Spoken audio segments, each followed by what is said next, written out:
was a quiet night. The moon was shining brightly through my window. I couldn't sleep, so I lay in bed, staring at the ceiling.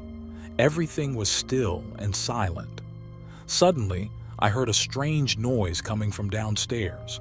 It sounded like someone was walking around in the kitchen. I thought it might be my parents, but when I listened closely, I realized it was not them. The footsteps were slow and heavy, like someone dragging their feet. My heart started to beat faster. I wanted to go back to sleep, but the noise wouldn't stop. I decided to get up and check. I grabbed my flashlight and tiptoed out of my room. The house was dark, and the only light came from the moon outside. I moved quietly down the stairs, trying not to make a sound. The closer I got to the kitchen, the louder the noise became. It was like someone was opening and closing the drawers. When I reached the kitchen, I saw that the door was slightly open. I pushed it open slowly and peeked inside. There was no one there, but the drawers were all open and there were utensils scattered all over the floor. I felt a chill run down my spine. I turned on my flashlight and shone it around the room. Then I heard the noise again, but this time it was coming from the basement. My hands were shaking, but I knew I had to see what was making the noise.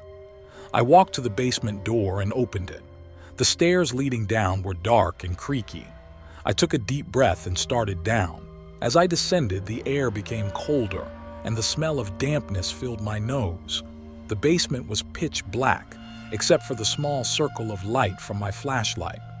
I reached the bottom and saw that the door to the old storage room was open. I had never seen it open before.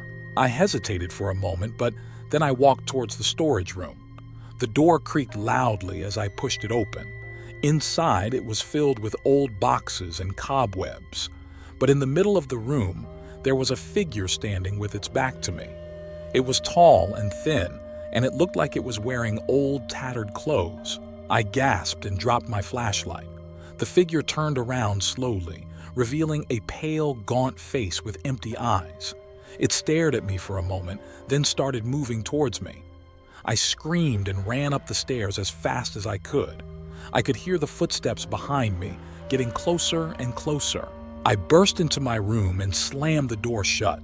I jumped into my bed and pulled the covers over my head.